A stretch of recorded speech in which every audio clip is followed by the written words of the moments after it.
大家好，欢迎观看本期视频。还记得前阵子的 SG60 购物券吗？那时候政府鼓励大家多花钱多出门，带动本地经济。结果现在又推出38万张特价机票，很多人第一反应是又来促销。但其实这可不是普通的打折活动，而是一场国家级的经济策略操作。表面上是让大家飞出去旅游，实际上新加坡政府正在推动经济从内循环走向外循环，也就是在激活本地消费后让消费力出海，带动航空旅游金融服务业的全链条复苏。换句话说，这场特价机票风暴不只是你钱包的机会，更是整个国家的经济布局。那么这波操作到底藏着什么国家意图？对普通民众又意味着什么？接下来我们一起来看懂这场打折机票背后的国家战略。首先，这场机票大促背后其实是3重战略。第一，刺激航空生态复苏。疫情后航空业虽然反弹，但整体仍脆弱。新航与库航的联合促销能迅速提升航班上座率、现金流与市场份额，特别是库航在亚洲中短途市场的布局。这波促销相当于提前锁定明年的旅游旺季，抢的是未来的客流，第二巩固区域枢纽地位。38万张机票不仅卖给本地人，也吸引外地旅客经由新加坡中转。这样一来，樟宜机场的区域影响力会进一步加强，金融、旅游、零售等服务业都能受益。这不是打折卖票，而是用优惠买人流，巩固新加坡的航空中心地位。第三，调节国内消费与通胀。当大量居民选择出国度假，本地餐饮和零售业的消费压力会暂时下降，这反而起到自然降温的控通胀作用。政府用消费分流的方式，既刺激了整体经济，又避免局部过热。当然，这场机票盛宴对普通民众来说，也是真实的福利，第一实质红利。票价将促销多，加上前阵子的 SG60 购物券，等于全年都有消费加码。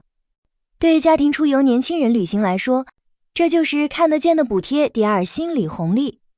疫情和通胀让社会整体气氛紧绷，而这波出行热潮正好释放了情绪，许多人久违的规划旅行，重新感受到生活的活力感。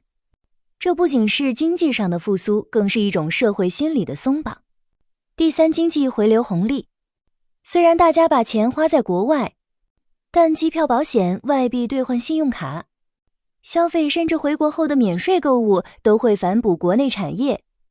旅行后的分享内容也在无形中为新加坡输出开放、自信的国家形象。当然，机票降价，民众外出，也意味着本地消费会有短期空窗期。餐饮、零售、娱乐等行业可能在12月到1月间感受到淡季压力，但危机之中也有契机。不少商家开始推出留守族优惠，吸引那些留在新加坡过节的家庭和年轻人。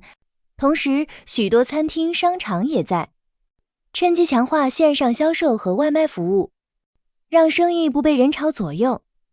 更重要的是，这次外流消费会倒逼本地业者思考，如何让顾客回来时更愿意留在本地花钱。这也正符合政府邻里经济 2.0 计划的目标，打造更有社区特色、更高附加值的消费生态。换句话说，这场大出游表面让人流出境，实际上是在为新一轮本地消费升级做准备。如果把 SG60 购物券比作经济内循环的引擎，那么这38万张特价机票就是外循环的油门。政府通过时间上的节奏安排，让整个国家的消费动能有序运转，既不冷也不热。这正是新加坡最独特的治理智慧，不是靠一次性刺激，而是靠系统节奏。先点燃本地消费热情，再让人流出境，带动航空与旅游生态复苏，形成经济循环的完整闭环。所以，当你在刷那张便宜机票的时候，别以为只是捡了个好价，你其实正参与着一场国家级的消费再平衡计划。那么你会抢这38万张机票吗？最重要的是，我们作为消费者，是否也要逐渐适应这种转型？小伙伴们记得在评论区留言，告诉我你的计划和想法，也别忘了点个赞和订阅我的频道，这样你就不会错过下一期精彩内容了。感谢今天的观看，我们下期见。